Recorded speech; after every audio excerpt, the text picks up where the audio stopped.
நம்பிக்கை மலேசியாவில் தொடங்கி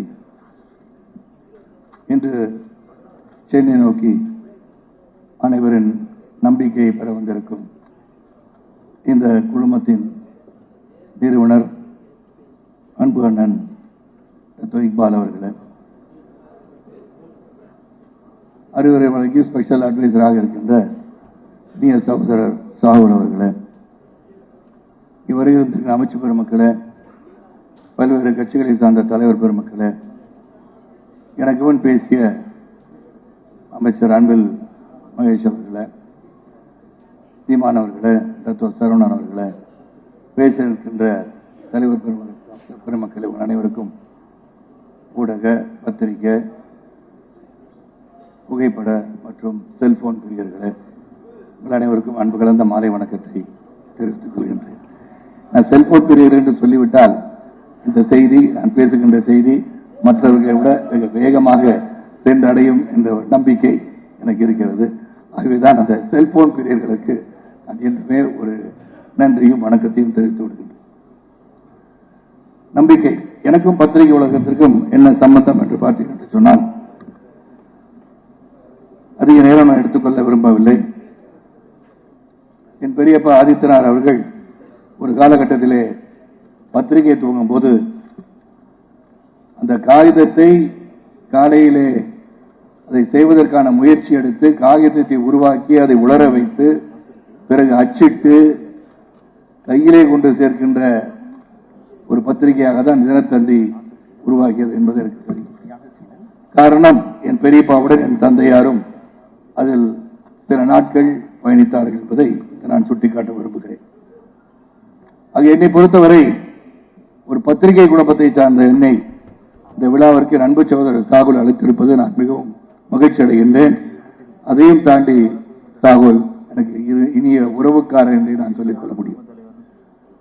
அதன் பிறகு பத்திரிகை உலகிலே நான் காலையிலே தெருக்களிலே சென்று பத்திரிகை விநியோகம் செய்ய ஆரம்பித்து பெங்களூரிலிருந்து அலுவலகத்தை தொலைபேசி மூலம் தொடர்பு கொண்டு நான் கல்வி கற்ற காரணத்தினாலும் பிஎஸ்சி கணிதம் படித்த காரணத்தினாலும் நான் பத்திரிகையாளராக மாறிவிடலாமா என்று கேட்கும்போது, நீங்கள் அந்த தொழிலை நீங்கள் அதை செய்யலாம் என்று சொன்னார்கள்.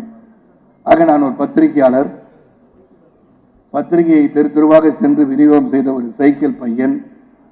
ஆக பத்திரிகை உலகம் சம்பந்தம் உண்டு. அப்பெல்லாம் பத்திரிகை செய்தி சொல்லணும்னா போஸ்ட் ஆபீஸ்ல போயிட்டு லைட்னிங் கால் புக் பண்ணும். உடனடியாக செய்திகளை சொல்ல முடியாது. அங்கு பலரும் காத்திருப்பார்கள் செய்திகள் சொல்வதற்காக. அந்த பணியும் நான் செய்திருக்கின்றேன். இதை எதற்காக சொல்கிறேன் என்று சொன்னால், இங்கு பேசிய பலரும் அண்ணன் சீமானா இருக்கட்டும், அமைச்சர் அவர்களும் இருக்கட்டும், அனைவரும் நம்பிக்கைக்கு பாத்திரமாக ஒரு பத்திரிகை ஊடகம் இருக்க வேண்டும். ஏன்னா இந்த fourth pillar of the democracy. அப்படி இருக்கும்போது நாம் உண்மையை மட்டும் பேச வேண்டும் என்ற எண்ணத்திலே தான் இந்த பத்திரிகைகள் இருக்க வேண்டும், ஊடகங்கள் இருக்க வேண்டும், தொலைக்காட்சிகள் இருக்க வேண்டும். இங்கு சீமான் பேசும்போதும் எனக்கு நம்பிக்கை இருக்கிறது. இந்த நம்பிக்கை என்னை போன்றவர்கள் சிறந்த செய்திகளை அவர்கள் வெளியிடுவார்கள் என்று, செய்தியாளர்கள் என்றும் நல்ல செய்திகளை தான் வெளியிடுவார்கள் என்ற நம்பிக்கை எனக்கு இருக்கிற சீமான் அவர்களே, உங்களுக்கும் இந்த நம்பிக்கை வரும். இந்த நம்பிக்கை அதை செய்யும் என்ற எண்ணம் எனக்கு இருக்கிறது. ஒன்றை மட்டும் சொல்லணும், views are different from news. News has to be news. அதை மிகைப்படுத்தி எக்ஸாஜரேட் பண்ணி சொல்லும் போது அது திசை திரும்பி வேறெங்கோ சென்று கொண்டு இருக்கிற ஒரு காலத்தில் நான் பயணித்துக் கொடுக்கிறோம், மறந்துவிடக்கூடாது. இன்னைக்கு what ever you see in your mobile phones or in the channels or shorts, இவ்வளவு வந்துருச்சு. பெரிய லெவல்ல டெக்னாலஜி இம்ப்ரூவ் ஆக இந்த செய்தி உண்மையதானா இல்லையா என்பதை நாம் புரிந்து கொள்வதிலே மிகவும் கடினமாக இருக்கிறது. காலையிலே பலரும் கேள்வி கேட்டார்கள், அண்ணா 500 கோடி வீடை நீங்க வித்துட்டு ஒரு வாடகை வீட்டுக்கு போயிட்டீங்களாமா? எங்கேயே அந்த செய்தியை பார்த்தேன், ஊடகத்தில் இருக்குன்னு அப்படின்னா. நான் சொன்னேன், ஐயா 500 கோடி ரூபாய்க்கு நான் வீடு கட்டுறதுனா 10 கோடி வீடு கட்டி 400 கோடியா பேங்க்ல போட்டுட்டு நிம்மதியா எந்த வேலையை செய்யாம வீட்டில் ரிட்டையர் ஆயிருப்பேன் அப்படின்னு சொன்னேன். ஆக இதை இங்குள்ளவர்கள் புரிந்து கொள்வார்கள். ஆனால் வெளிநாட்டில் இருப்பவர்கள் பார்க்கும்போது, ஓஹோ இவரும் ஹாலிவுட் நடிகரை போல 500 கோடிக்கு வீடு கட்டியிருக்கிறார்கள் நினைத்து விடுவார்கள். இதை எதற்காக சொல்கிறேன் என்றால் உண்மையை உண்மையாக சொன்னால்தான் நம்புகிறவர்களும் இருக்கிறார்கள், நம்பாதவர்களும் இருக்கிறார்கள். நம்பகத்தன்மை இருக்க வேண்டும் செய்தியாளர்களுக்கு. You should be educated, you should be knowledgeable. நீங்கள் கேள்வி கேட்பதற்கு முன்போ பத்திரிகை செய்தியை வெளியிடுவதற்கு முன்போ உங்களுக்கு அந்த செய்தியை பற்றியோ நடப்பின்ற நடப்பையை பற்றியும் நீங்கள் தெரிந்திருக்க வேண்டும், புரிந்திருக்க வேண்டும். நான் சில பல சீமானை பார்ப்பேன். இங்க நான் பேசும்போது கட்சி சார்பற்று எந்த ஒரு கட்சிக்கு இல்லாம நான் பொதுவா பேசும்போது சீமான் கேட்கிற சில சமயம் நான் பார்ப்பேன். கோபமா கேட்பார், நீங்க அந்த செய்தியை பார்த்தீங்களான்னு கேட்பார். நமக்கு அந்த கேள்வி கேட்கணும்னு ஆசை தோணும். ஏன்னா உங்களுக்கு தெரிந்திருப்பதை நீங்கள் கேட்கிறீர்களா இல்லை எங்களிடம் தெரிந்து கொள்வதற்காக நீங்கள் கேட்கிறார் என்று புரிவதற்காக அந்த கேள்வி எழுகிறது. அது கோபமாக கடுஞ்சொல் சொல்வதற்காக அல்ல.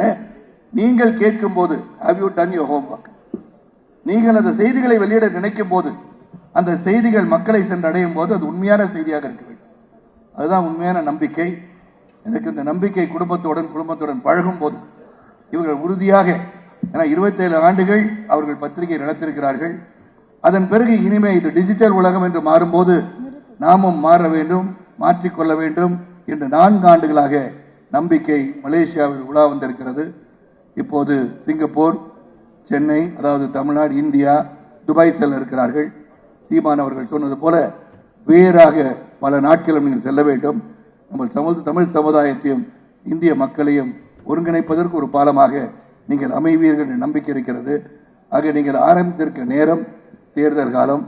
நல்ல அட்வைசர் சாகுல் அவர்கள் உன்னிப்பாக அனைவருடன் பேசி எப்ப இந்த நம்பிக்கையை நாம் தமிழகத்துக்கு எடுத்துச் செல்ல வேண்டும் என்று சிறந்த ஒரு அறிவுரை கொடுத்து, தேர்தல் களத்திலே பல செய்திகள் இருக்கும், உண்மைகளும் இருக்கும், பொய்களும் இருக்கும், எதை சிறப்பாக போட வேண்டும் என்பதை அதை சிறப்பாக செய்ய வேண்டும் என்ற உறுதியோடு நம்மகிட்ட பேசும்போது தெரியுது. இந்த குடும்பத்தில் நான் பழகி இருக்கேன். எதையும் உண்மையாக பேசுவது மட்டும்தான் அவளுக்கு தெரிகிறது என்பது நிச்சயமாக உங்கள் மத்தியிலே நான் பகிர்ந்து கொள்ள ஆசைப்படுகிறேன். அது நிச்சயமாக நம்பிக்கை மீது நம்பிக்கை வையுங்கள். பல ஊடகங்கள் இருக்கீங்க, எல்லாரும் நல்ல செய்திகள் தான் போடுறீங்க, அதுக்கான முயற்சிகள் செய்றீங்க. எதையும் மிகைப்படுத்தாமல் உண்மையை உண்மையாக சொல்லும் போது மட்டும்தான் உண்மையான பத்திரிகையாளராக 4வது தூணாக திளைக்க முடியும் என்று சொல்லி, இந்த நம்பிக்கை பல நாடுகளுக்கு செல்ல வேண்டும், பலரிடம் நம்பிக்கையை பெற வேண்டும் என்று சொல்லி, வாழ்க உங்கள் பத்திரிகை ஊடகங்கள். இந்த ஊடகங்கள் மட்டுமல்ல, நீங்கள் சரியான கருத்துக்களை, ஆழமான கருத்துக்களை, நல்லவைகளை எடுத்துச் சொல்லுங்கள். நிச்சயமாக நீங்கள் வெற்றி பெறுவீர்கள் சொல்லி வருகை தந்த அனைவருக்கும் சாகுல் குடும்பத்தின் சார்பாக மீண்டும் ஒருமுறை நன்றியை கூறி வணக்கம் கூறி விடைபெறுகின்றேன். நன்றி, வணக்கம்.